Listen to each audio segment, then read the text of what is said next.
May nagtatanong sa inyo dyan kung ang isang halimbawa na deport na TNT pagdating sa Pinas, ayan, kung halimbawa na magbalak siya na mag-abroad or mag-apply ulit sa ibang mga bansa is makakaalis siya or matatanggap siya. So, hey, what's up guys? It's me Marlon, Just for Fun TV, and welcome sa ating YouTube channel. So for today's vlog mga lods, sagutin natin yung comment ng isang kababayan natin. No bro, papaliwanag ko lang yung comments natin. Gawa na rin natin ng content para malaman na din ng iba. So may nag-comment kasi doon na sabi ni sir, sabi niya may record na siya ng deport sa South Korea. Paano pa siya mag-a-apply sa ibang bansa? So syempre alam naman natin na yung record natin, halimbawa na-deport ka sa Korea, magkakaroon ka ng record sa immigration, ano.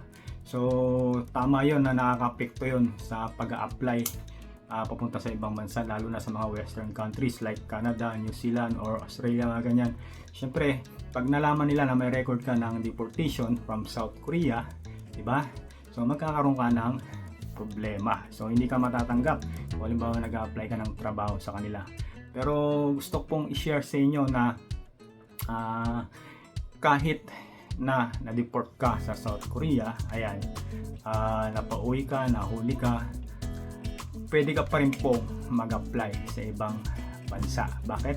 Kasi yung ban mo sa South Korea lang, doon ka lang nakaban, doon ka lang hindi pwedeng makabalik. So sa ibang mga country, sa ibang bansa na gusto mong applyan, pwede ka pa rin mag-apply, makakaalis ka pa rin. Immigration na mismo dito sa Pinas na nagsabi sa akin na sa Korea ka lang naman nakaban, pwede ka naman mag-apply sa iba pang mga bansa. Marami pang mga opportunity dyan. Sabi sa akin mismo ng immigration dito sa atin sa Pinas. So, di ba? Maliwanag mga lods na kahit na-deport tayo diyan sa South Korea, may chance pa rin tayo na makaalis at makapag-apply sa iba pang mga bansa. Pwede naman tayong makaalis kasi nga may mga kababayan tayo na dating TNT sa South Korea, ngayon nasa Canada na. Totoo po yan, marami tayong mga kaibigan na kakilala na ganyan. So sabi ni sir, siguro hindi nila dineclare na nag-TNT sila sa South Korea. Ikaw ba sir, kung alam mo na magiging dahilan ng disqualified mo para hindi ka matanggap sa trabaho, sasabihin mo yung isang bagay, di ba? Kung pwede mo namang wag nang sabihin para matanggap ka, di ba? So mali, kung mali kasi tinago mo, pero sa isang banda, di ba? Kung alam mo na pagkakataon mo na para makaalis, nasabi ka ba ng isa pang bagay na ikakasira mo, di ba? Hindi, di ba? So wag mo na i-declare. So may mga diskarte kasi diyan, sir, may mga paraan diyan para makalusot ka. So diskarte na ng mga kababayan natin dyan. Ang importante, nakaalis ulit sila, di ba? So mahirap din naman ang process sa mga bansang yan, di ba? So ibig sabihin na kumpleto nila yung mga documents na kailangan, naging qualified sila. So tama na yun, maging masaya na lang tayo doon na nakaalis ulit sila, di ba? So wag na natin isipin na hindi nyo naman dineclare na nag-TNT sa South Korea. Hindi na kailangan yung sir i-declare, di ba? Kung alam mo makakasira sa'yo, bakit sasabihin mo pa, di ba? Walang taong matuwid, walang perfectong tao. Sabi nga kay sir, kahit pare o pastor nagkakamali, di ba? Maging masaya na lang tayo sa mga babayan natin na after nilang ma-deport from South Korea, nakakapag-abroad pa sila, nakakapag-trabaho pa sila sa ibang bansa. Dahil hindi naman nila gagawin yan kung dito sa Pilipinas mabubuhay sila ng maayos at matiwasay, di ba? So ibig sabihin, still gusto nilang umalis kahit sa sawiang palad na naranasan nila sa South Korea, dahil nga meron silang mabigat na dahilan, di ba? May reason sila. So kaya ginusto pa rin nila na makaalis ng bansa. So hindi natin sila masisisi, mga sir o mga lods, di ba? Sir, sana maintindihan natin. So ayan, sinagot ko lang yung ni sir na yung mga tanong ng mga iba dyan. Baka may nagtatanong sa inyo na pagka-deport ka ba sa South Korea, hindi ka na makapag-apply sa ibang bansa. So makapag-apply po kayo. Wala pong problema kasi sa South Korea lang kayo nakaban. At one more thing na gusto kong i-share sa inyo mga lods. Dati kasi ang mga TNT or mga deport na Pinoy na nanggagaling ng South Korea, paglabas ng South Korea, tinatatakan yung passport. Tatak yung passport 6 state. That's one, ibig sabihin deport ka o galing ka, nag-overstay ka sa South Korea. So yung passport na yun, syempre may record na yun, may tatak na. So kung mag-a-apply ka ulit sa ibang bansa at yung same passport ang gagamitin mo, makikita nila yung tatak na 6 state. That's one, ibig sabihin is overstay.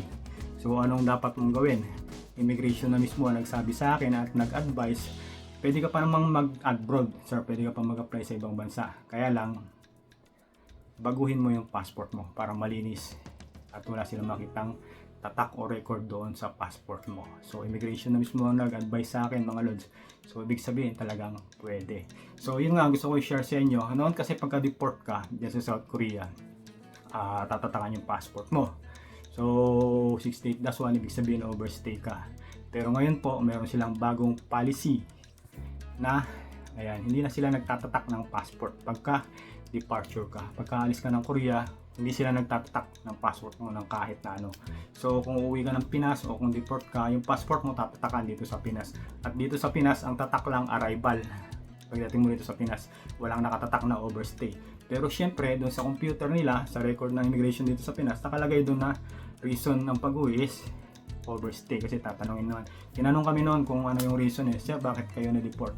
Overstay po kami. Pero ibig sabihin wala silang idea kasi wala nga tatak yung passport namin, walang nakalagay. So yun lang, tinalungan nila bago kami lumabas na kung ano yung dahilan bakit kami nag-overstay. So explain nga namin doon sa immigration sir, bakit kayo nag-overstay? Sabi nga yan, matanda na po kasi ako nung natapos yung kontrata ko. Kung uwi ako ng Pinas, hindi ako makakabalik ng South Korea. So naisip ko, nandun na rin lang ho ako at hindi naman pulingit sa kalaman natin na napakahirap makapunta ng South Korea. So sinamantala ko na yung pagkakataon, total nandun na rin ako, kaya nag-overstay ako. At hindi naman dilingit sa ating kaalaman na dito sa Pilipinas napakahirap na opportunity para sa ating mga simpleng manggagawa. So yun po madam, sinamantala ko na kasi may mga anak akong nag-aaral, ayan, marami akong mga responsibilidad sa buhay, ayan, kung uuwi ako baka lalo lang akong mahirapan, kaya nag-overstay ako. So pinaboran pa ako ng immigration kasi hirap na naman ng buhay dito sa Pilipinas, di ba?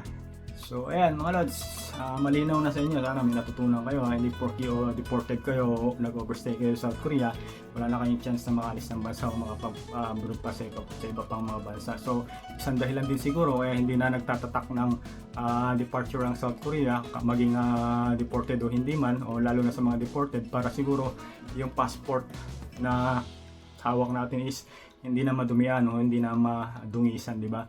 So ibig sabihin, kino-consider din nila yung mga deported kahit na nag-overstay sa kanilang bansa. So hindi na nila tinatatakan yung passport para maging malinis. Pero syempre, sa computer naka-record yon na tayo yung naging deport. Kaya nga advice sa atin ng immigration, ayan, kung balak mong mag-abroad papunta sa ibang bansa, sir, sabi niya, para maging malinis yung record mo, yung passport mo, wala silang makitang anumang mancha dyan o tatak, kumuha ka ng bagong passport. So ibig sabihin pwede, di ba? Immigration na nagsabi na pwede tayong makapag-abroad kahit na deported tayo from South Korea.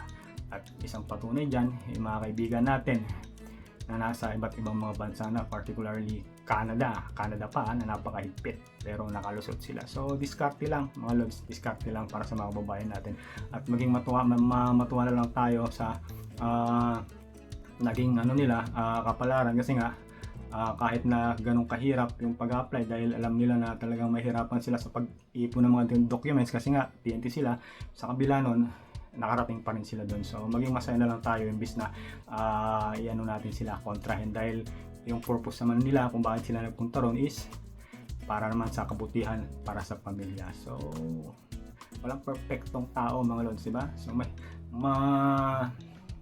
maging masaya na lang tayo para sa kanila. So yan lang masasabi natin. So yan lang mga lods, may share ko sa inyo short vlog, dahil wala tayong magawa, andito lang tayo sa Pilipinas, wala tayong income. Ayan, sana suportahan nyo yung mga vlog natin mga lods. Huwag nyo i-skip yung mga ads natin para ito paano kumita tayo, at higit sa lahat huwag nyo kalimutang mag-subscribe. So kung gusto nyo yung mga ganitong content mga lods, please subscribe sa channel natin para lagi kayo updated every time na meron tayong mga bagong content. So sa mga supporter natin dyan na hindi nagsasawang manood o mag-support sa ating channel, ayan, thank you so much po sa inyo madam. Sila madam Rosel, Ma'am Imelda Mondo, ayan, Eno Agres. So at sa mga iba pang mga kababayan natin na patuloy na nanonood ng mga videos natin. So sa mga kaibigan natin nandiyan sa South Korea, maging EPS man o TNT, mag-ingat kayong mabuti at mag-ipon ng mabuti. So thank you so much for watching. Ingat-ingat sa mga idao ng mundo na ron, and God bless sa inyo lahat.